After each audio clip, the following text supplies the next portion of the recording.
નમસ્કાર મિત્રો, દેશ અને દુનિયાના સૌથી મોટા સમાચારમાં આપનું સ્વાગત છે।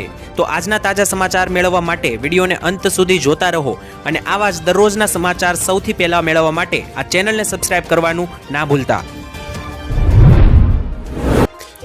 તો મિત્રો આજના પ્રથમ સમાચાર વિશે વાત કરીએ તો આ વર્ષની વાવણી અને વાવાઝોડાને લઈને અંબાલાલ પટેલે કરી નાખી છે સૌથી મોટી આગાહી, એટલે કે વર્ષ 2026 ચાલુ વર્ષની વાવણી કયા મહિનામાં થશે, કઈ તારીખે થશે અને વાવણી સારી થશે કે નહીં, વાવાઝોડા વાવણીને ખલેલ પહોંચાડશે કે નહીં, તેને લઈને સચોટ આગાહી અંબાલાલે આપી છે।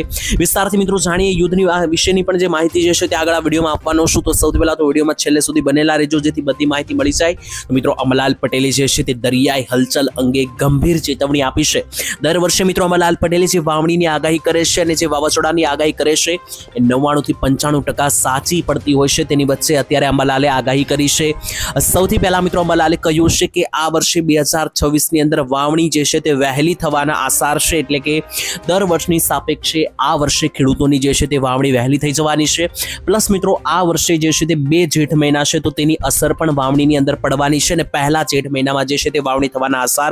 ત્યારે મિત્રો ચોમાસું જે છે તે એ પણ આ વખતે એટલે કે 2026 વહેલું આવી જવાનું છે એવા સંકેતો છે તેવું અંબાલાલે કહ્યું છે, જેને કારણે ગુજરાતમાં ચોમાસું વહેલા આવવાની અસર પડશે કે વાવણી પણ વહેલી થતી જોવા મળશે। દર વર્ષે મિત્રો 6ઠા મહિનાના એન્ડ સુધીમાં વાવણી થઈ જતી હોય છે અને આ વખતે 6ઠા મહિનાની શરૂઆતમાં અથવા તો 5મા મહિનાના એન્ડમાં જે છે તે વાવણી થઈ શકે। બીજા નંબરે વાવણી વખતે જે છે તે મિત્રો વાવાઝોડાને લઈને પણ અંબાલાલે સૌથી મોટી આગાહી કરી છે। તેમણે જણાવ્યું છે કે ચક્રવાતી શક્યતાઓ રહેવાની છે। 17 તારીખ બાદ એટલે કે 17મી મે પછી જે છે તે ગુજરાતમાં અવારનવાર ચક્રવાતો વાવાઝોડા જોવા મળશે। અરબી સમુદ્રમાં એક મોટી હલચલ જોવા મળશે અને 8 જૂન આસપાસ જે છે તે ભારે પવનોવાળા વાવાઝોડા ફૂંકાવાની સૌથી મોટી જે છે તે આગાહી દર્શાવવામાં આવી। ત્યારબાદ મહત્વના સમાચાર જોઈએ તો યુદ્ધની અસર હવે ગુજરાતમાં થવા લાગી છે। પેટ્રોલ ડીઝલના ભાવમાં મોટો ધરખમ વધારો આજે ઝીકી દેવામાં આવ્યો છે, ત્યારે ગુજરાતીઓના ખિસ્સા ઉપર યુદ્ધની અસર પડવાની શરૂઆત થઈ ગઈ છે। પહેલા ગેસ મોંઘા થયા અને હવે આજે પેટ્રોલની અંદર મોટો વધારો ઝીકી નાખવામાં આવ્યો છે। આનાથી ગુજરાતીઓ પરેશાન થયા છે। પહેલા તો 2 દિવસ લાંબી લાઈનો લાગી પેટ્રોલ પંપ ઉપર અને જેવી લાઈનો રાહત મળી લાઈનોમાંથી ત્યારે પેટ્રોલ પુરાવા ગયા ત્યારે 5 રૂપિયાનો હવે મોટો જંગી વધારો કરવામાં આવ્યો છે। ત્યારે ગુજરાતમાં મિત્રો યુદ્ધની જે છે હવે માઠી અસર પડી રહી છે। તેના વચ્ચે પેટ્રોલ અને ડીઝલના ભાવ અત્યારે હાલ વધી રહ્યા છે। સમાચાર આવી રહ્યા છે ઇઝરાયલ ઈરાન યુદ્ધ વચ્ચે એલપીજી ગેસ સિલિન્ડરથી પરેશાન લોકો થયા મોંઘવારીથી અને હવે વારો પેટ્રોલનો છે। ત્યારે નાયરા એજન્સી પેટ્રોલ પંપ ઉપર મિત્રો નિર્ણય લેવામાં આવ્યો છે અને હવે નાયરા પેટ્રોલ પંપ ઉપર પેટ્રોલમાં 5 રૂપિયાનો વધારો અને ડીઝલની અંદર 3 રૂપિયાનો વધારો કરી નાખવામાં આવ્યો છે અને નવા ભાવ આજથી જ લાગુ કરી દેવામાં આવ્યા છે। પેટ્રોલ જે છે તે મિત્રો હજુ આવનારા સમયમાં કેટલું મોંઘું થઈ શકે જો યુદ્ધ આમનામ ચાલતું રહેશે તો ઈંધણની સમસ્યાઓ જે છે તે ગુજરાત ઉપર આવી શકે, જેમ કે પેટ્રોલ ડીઝલ હજુ પણ મોંઘા થઈ શકે તો અગાઉ જે છે તે તૈયારીમાં તમારે ચાલો।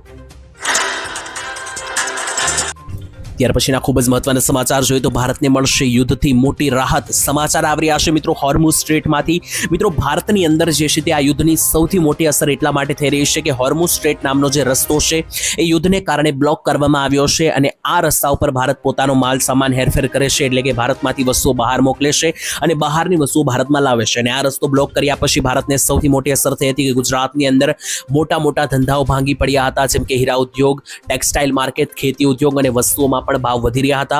પરંતુ અત્યારે સૌથી મોટા સમાચાર આવી રહ્યા છે ભારત ઈરાન સાથે વાટાઘાતો એટલે કે વાતચીત કરીને મામલો સુલટાવ્યો છે અને મિત્રો ઈરાને હવે કહી દીધું છે કે જેટલા પણ મિત્ર દેશો છે તેમના માટે રસ્તો ખોલવામાં આવશે અને ભારતનું નામ પણ લીધું છે, એટલે કે જણાવવામાં આવ્યું છે કે ભારત અને ઈરાનની દોસ્તી જે છે તે અત્યારે કામ આવી રહી છે। ઈરાને દોસ્ત ભારત માટે જે છે તે હવે રસ્તા ખોલી મૂક્યા છે। ત્યારે સ્ટેટ ઓફ હોર્મુઝ જે છે ત્યાંથી મિત્રો આખી દુનિયા હેરફેર કરે છે, માલ સામાનની વ્યવહાર કરે છે, વ્યાપાર કરે છે। આ રસ્તો અત્યાર સુધી ભારત માટે બ્લોક હતો, આજથી ખોલી નાખવામાં આવ્યો છે। સરકારી ટેલિવિઝન સાથેની વાતચીત દરમિયાન જાણવા મળ્યું છે કે 5 દેશો માટે ઈરાને જે છે તે આ રસ્તો ખોલી દીધો છે। તેમાં પહેલો દેશ છે ભારત, બીજા નંબરે ચાઇના, ત્રીજા નંબરે રશિયા, ચોથા નંબરે ઈરાક અને 5મો દેશ છે પાકિસ્તાન। આ 5 દેશ માટે જે છે તે મિત્રો સુરક્ષિત રસ્તાઓ ખોલી દેવામાં આવ્યા છે। તો જેટલા લાંબા સમયથી મિત્રો બધી વસ્તુઓ જે છે તે યુદ્ધને કારણે અટકેલી હતી, આ વ્યવહારો અટકેલા હતા, જેમ કે ઓઇલ, ગેસ, પેટ્રોલ, આ બધી વસ્તુઓ મોંઘી થઈ કારણ કે વસ્તુઓ ધીમી આવી રહી હતી અને ભારતમાંથી પણ ખેડૂતોના પાકો બહાર ઓછા જઈ રહ્યા હતા, જેથી ખેડૂતોને પણ સારો પાકનો ભાવ નહોતો મળતો। સાથે હીરા ઉદ્યોગ, ટેક્સટાઇલ માર્કેટ, આ બધા ઉદ્યોગોમાં હવે થોડી રાહત જોવા મળશે કારણ કે ફરી જે છે મિત્રો સ્ટ્રેટ ઓફ હોર્મુઝ નામનો રસ્તો ઈરાને ખોલવાની જાહેરાત કરી છે અને ભારત ઉપર આનાની બમ્પર અસર જોવા મળશે। ત્યારબાદ જોઈએ તો 1 એપ્રિલ 2026 મોટા ફેરફારો લાગુ થશે ગુજરાત રાજ્યની અંદર. માર્ચ મહિનો હવે પૂરા થવા ઉપર આવ્યો છે, ત્યારે 1 તારીખથી ઘણી બધી વસ્તુઓ મોંઘી પણ થવા જઈ રહી છે, જેની અસર સીધી તમારા કિસ્સાઓ પર પડશે. અને આધાર કાર્ડ, પાન કાર્ડ, રેશન કાર્ડને લઈને સૌથી મોટા નિયમો બદલાઈ રહ્યા છે. અને સૌથી મોટા સમાચાર તો છે કે યુદ્ધ વચ્ચે શું શું ફેરફારો પડશે 1 તારીખથી. તો તૈયાર થઈ જજો મિત્રો, માર્ચ મહિનો હવે એન્ડ ઉપર આવી ગયો છે, નવો એપ્રિલ મહિનો શરૂ થવાનો છે. અને નાણાકીય રસ્તે પણ મિત્રો આ નવો મહિનો છે. તો સૌથી પહેલા તો જે નવા ટેક્સ નિયમો બજેટમાં જાહેર કરવામાં આવ્યા છે, એ બધા નવા ટેક્સ નિયમો જે છે તે હવે આવનારા મહિનાથી એટલે કે 1 તારીખથી લાગુ થઈ જશે. સૌથી મોટો ફેરફાર તો મિત્રો એ થશે કે દર મહિનાની 1 તારીખે CNG, PNG, LPG ગેસ અને પેટ્રોલ, ડીઝલ સહિત અને ગેસ સિલિન્ડરની નવા ભાવો સરકાર જાહેર કરે છે. અને યુદ્ધના ભાગરૂપે આ મહિનામાં ભાવ વધ્યા છે અને આવનારી 1 તારીખથી પણ ભાવ વધવાની શક્યતાઓ છે, કારણ કે યુદ્ધના પગલે પુરવઠો ખોરવાયો છે ગેસ સિલિન્ડરનો. તો એને લઈને ગેસ સિલિન્ડર, LPG, PNG ગેસની અંદર, પેટ્રોલની અંદર ભાવ વધી શકે 1 તારીખથી. બીજા નંબરે મોટો ફેરફાર મિત્રો એ થશે કે 1 તારીખથી જે છે તે તમારા પાન કાર્ડ, આધાર કાર્ડને લગતા તમામ નિયમો બદલાઈ જશે. અત્યાર સુધી જ્યારે તમે પાન કાર્ડ કઢાવવા જાઓ છો તો માત્ર આધાર કાર્ડ ઉપરથી તમને પાન કાર્ડ આપી દેતા હતા. હવે નવું પાન કાર્ડ કઢાવવું નવા લોઢાના ચણા ચાવવા બરાબર જણાશે, કારણ કે હવે આધાર કાર્ડ ઉપરથી પાન કાર્ડ નહીં નીકળે. ઘણા બધા અન્ય પ્રૂફો પણ તમારી પાસેથી માંગવામાં આવશે. અને રહી વાત પાન કાર્ડની, તો મિત્રો હવે તમારે કોઈ વસ્તુ ખરીદવી હશે તો ત્યાં પણ તમારી પાસે ફરજિયાત પાન કાર્ડ માંગવામાં આવશે. જેમ કે જો તમે 5 લાખ રૂપિયા સુધીની કોઈ વાહન ખરીદો છો, કોઈ ગાડી ખરીદો છો, તો કોઈ પાન કાર્ડ માંગવામાં નહીં આવે. પરંતુ 5 લાખ ઉપરનું જો ટ્રાન્ઝેક્શન હશે, જો ખરીદી હશે, તો તમારે ચોક્કસ પાન કાર્ડ જે છે તે આપવું પડશે. અને કોઈ વ્યક્તિને ઘર ખરીદવાનો મિત્રો કોઈ ઈચ્છા હોય તો 20 લાખ સુધીનું ઘર તમે પાન કાર્ડ વગર ખરીદી શકશો, પરંતુ 20 લાખ ઉપરનું જે ઘર હશે એમાં પણ તમારે ફરજિયાતપણે પાન કાર્ડ દેખાડવું પડશે. ત્યાર પછીના મહત્વના સમાચાર તો ફરી એકવાર દુનિયાની અંદર કોરોનાએ ઉચક્યું માથું. જે હા મિત્રો, આજથી 6 વર્ષ પહેલા એન્ટ્રી મારી હતી કોરોના વાયરસે અને તેની 2 લહેર જોવા મળી હતી. ત્યારે શું ફરી એકવાર કોરોના વાયરસ જે છે તે દેશ અને દુનિયામાં તબાહી મચાવી શકે? કારણ કે અમેરિકાની અંદર ભયંકર કેસો વધવાની શરૂઆત થઈ ગઈ છે. અને જે જૂનો વેરિયન્ટ હતો, એટલે કે કોરોના સમયગાળા દરમિયાન, લોકડાઉન દરમિયાન જે વેરિયન્ટ આવ્યો હતો કોરોનાનો, એ જ વેરિયન્ટના કેસો અત્યારે વધી રહ્યા છે. મોટી ચિંતાની વિષય છે. ત્યારે કોરોનાના નવા વેરિયન્ટનું એલર્ટ મિત્રો જાહેર કરી દેવામાં આવ્યું છે. ફરી એકવાર લોકોને માસ્ક પહેરવા ઉપર મજબૂર કરવામાં આવી શકે કે નહીં તેના વિશે વાત કરીએ તો અમેરિકા સહિતના વિશ્વના 20 દેશોની અંદર અત્યારે કોરોનાના કેસો લગાતાર વધી રહ્યા છે. અને મોટી વાત તો એ છે કે કોઈ નવો વેરિયન્ટ નથી. આ જે જૂનો વેરિયન્ટ અને જેને કારણે લોકડાઉન લાગ્યું હતું, એ જ કોરોના વેરિયન્ટના કેસો અત્યારે વધી રહ્યા છે. વિશ્વભરમાં વાયરસ ફરીથી માચું ઉચકી રહ્યા છે. અને ત્યારે આશંકા વ્યક્ત કરવામાં આવી છે કે આંકડાઓ હવે ડબલ થઈ રહ્યા છે દરરોજના. ત્યારે અમેરિકાની સેન્ટર ફોર ડિસીઝ કંટ્રોલ એટલે કે CDC અનુસાર આ જે નવો વેરિયન્ટ છે એ ધીમે ધીમે પગ પેસારો કરી શકે. પહેલાની જેમ તો લોકોએ એલર્ટ રહેવું, સાવચેત રહેવું. ભારતને લઈને વાત કરીએ તો ભારતમાં જે છે તે ખાસ કરીને પહેલેથી લોકોને રસી આપી દેવામાં આવી છે. પહેલી લહેર આવી હતી ત્યારથી, જેથી કરીને આવી ભવિષ્યમાં કોઈ લહેર જોવા મળે તો એનાથી ભારતીય લોકો જે છે તે બચી શકે. અને એની અસર જોવા મળી છે રસીની. ગુજરાત અને ભારતમાં હજુ એક પણ કેસ નોંધાયો નથી, જો કે 20 દેશોની અંદર કેસો વધવા લાગ્યા. ત્યારબાદ મહત્વના સમાચાર જોઈએ તો હવે લાઇટ બિલ જે છે તે તમારા આવનારા મહિનાથી ઓછા આવશે. સૌથી મોટા સમાચાર આવી રહ્યા છે. ત્યારે ગુજરાતમાં મિત્રો નવા વીજળીના દરોની જાહેરાત કરવામાં આવી છે અને આની સીધી અસર તમારા ખિસ્સા ઉપર પડવાની છે. અત્યારે બધી વસ્તુ મોંઘી થઈ રહી છે, ગેસ, પેટ્રોલ. એની સાથે એક રાહતના સમાચાર કે વીજળી જે છે તે તમને હવે સસ્તી મળશે.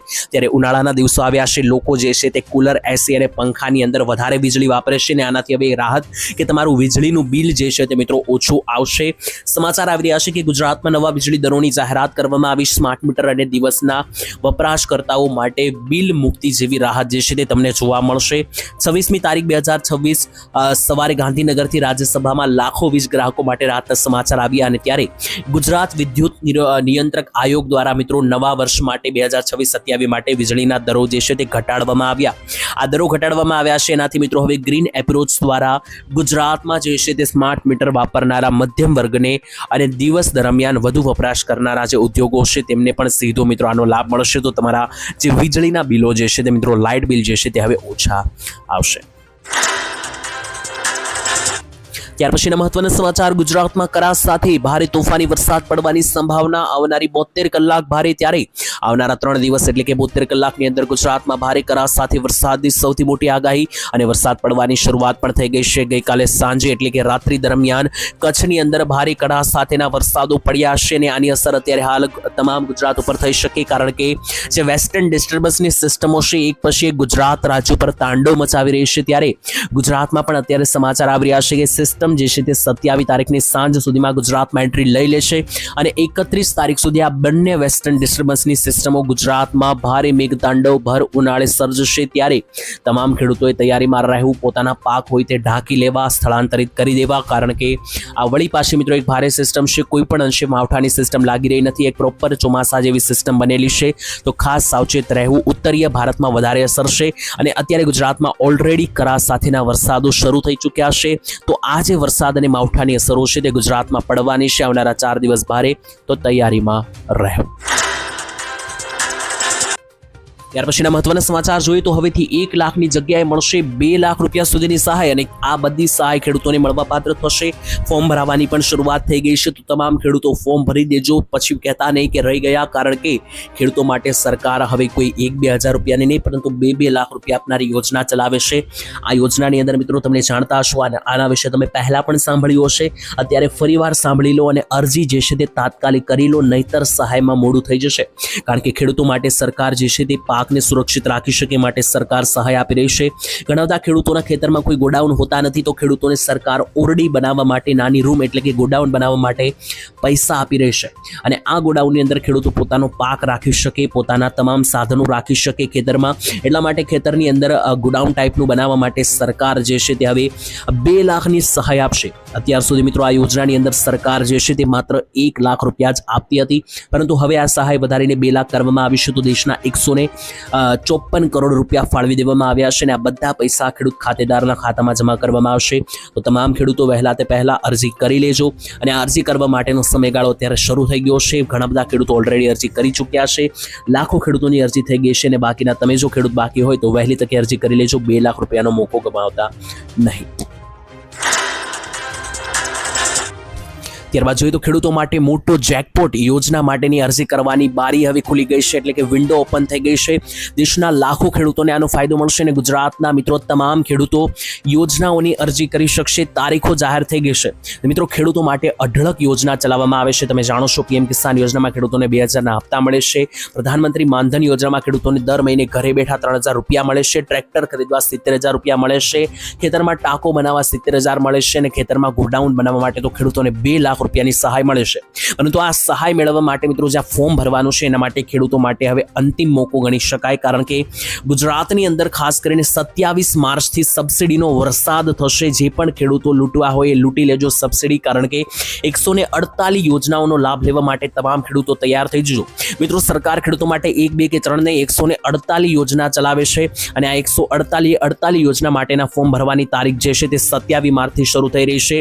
આ ખેડૂત પોર્ટલ ઉપર મિત્રો તમે 27 તારીખથી જે છે તે સબસિડી માટેના ફોર્મ ભરી દેજો। ખેડૂતોને સબસિડીનો વરસાદ થશે, જે ખેડૂત ફોર્મ ભરશે એને પૈસા મળશે, તો આળસ ના કરતા મિત્રો ખેડૂતો માટેની જે 148 યોજના છે એમાંથી કોઈ પણ યોજનાનો લાભ તમે લઈ શકો। અને આની અંદર મિત્રો ગુજરાતના ખેડૂતો માટે ખુશખબર એ પણ છે કે કૃષિ મંત્રી જીતુભાઈ વાઘાણીએ વાત કરી હતી કે 27 માર્ચથી આવનારી 26 તારીખ સુધી એટલે કે 1 મહિના માટે આ ખેડૂત પોર્ટલ ખુલ્લું મૂકવામાં આવશે। તમામ ખેડૂતો કે જેમને યોજનાનો લાભ લેવો છે તાત્કાલિક ફોર્મ ભરી આપજો।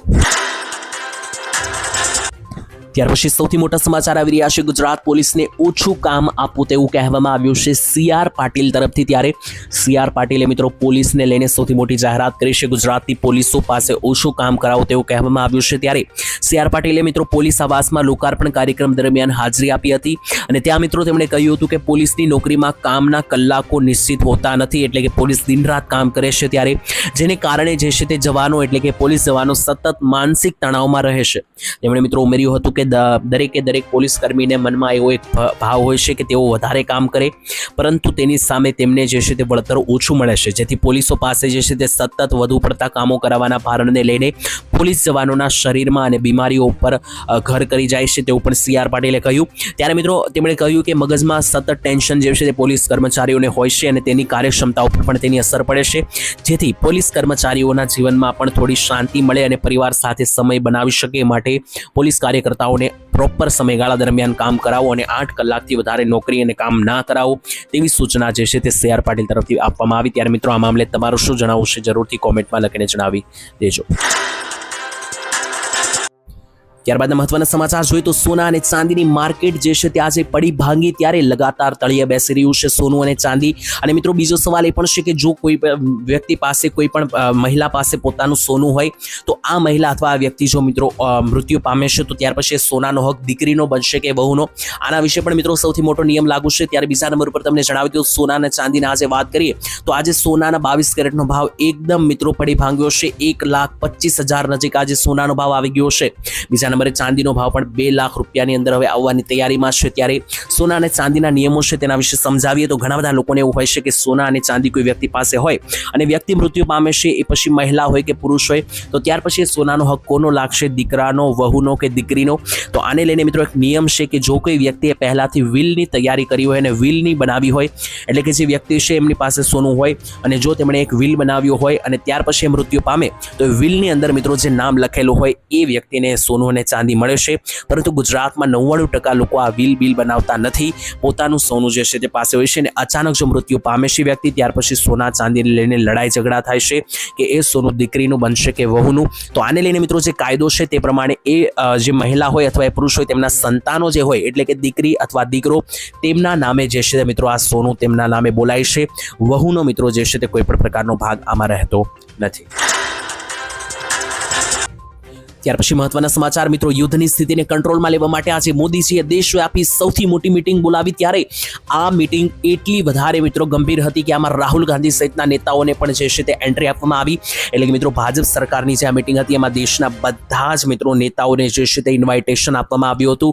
મિત્રો યુદ્ધની પરિસ્થિતિમાં ભારત જે છે તે લગાતાર લડી રહ્યું છે ત્યારે ભારત દેશના લોકો અને ભારતને કઈ રીતના આવી યુદ્ધની પરિસ્થિતિમાં સુરક્ષિત રાખવામાં આવે તેની રણનીતિ બનાવવા માટે સરકારે મોટી બેઠક બોલાવી હતી સાંજે 5 વાગ્યે. ત્યારે આ બેઠક મિત્રો સર્વપક્ષીય હતી એટલે કે પીએમ મોદી સાથે અમિત શાહ, જયશંકર, અજીત ડોભાલ સહિતના નેતા અને વિરોધ પક્ષના રાહુલ ગાંધી સહિતના નેતાઓને પણ મિત્રો જે છે તે આ મીટિંગની અંદર આમંત્રણ આપવામાં આવ્યું હતું. કારણ કે દેશનો સવાલ છે તો કોઈ પણ પાર્ટીને ધ્યાનમાં રાખ્યા સિવાય બધા નેતાઓ એકજૂટ થઈને કેવી રીતના દેશ માટે સાચો નિર્ણય લઈ શકે માટેની આ મીટિંગ હતી. મિત્રો તમે જાણીને ચોંકી જશો કે આ મીટિંગ જનરલી જ્યારે પણ ગમે ત્યારે કરવામાં નથી આવતી. જ્યારે કોઈ મોટી મિત્રો સંકટ ફેલાય છે દેશ ઉપર, જ્યારે કોઈ મોટો ખતરો બને છે ત્યારે જ આ લેવલની મીટિંગ બોલાવવામાં આવે છે. આજથી 1 વર્ષ પહેલા આ મીટિંગ બોલાવવામાં આવી હતી કે જ્યારે ભારત અને પાકિસ્તાનનું યુદ્ધ થયું હતું અને એની પહેલા જ્યારે કોરોનાનું લોકડાઉન લાગ્યું હતું ત્યારે પણ આ મીટિંગ બોલાવવામાં આવી હતી. તો અત્યારે ફરી એકવાર મિત્રો આ મીટિંગ જે છે તે બોલાવવામાં આવી છે. મિત્રો જણાવી તો રાહુલ ગાંધી આ મીટિંગમાં નહીં હાજરી આપી શકે તેવું પણ તેમણે કહ્યું છે. રાહુલ ગાંધીએ કહ્યું કે કર્ણાટકની અને કેરળની અંદર તેમના કાર્યક્રમો પહેલેથી છે જેથી તેઓ હાજરી આપી શકશે નહીં. પરંતુ અમિત શાહ, મોદીજી, જયશંકર, અજીત ડોભાલ સહિતના ટોચના નેતાઓ જે છે તે રણનીતિ બનાવવા માટે આજે હાઈ લેવલની મીટિંગ બોલાવી.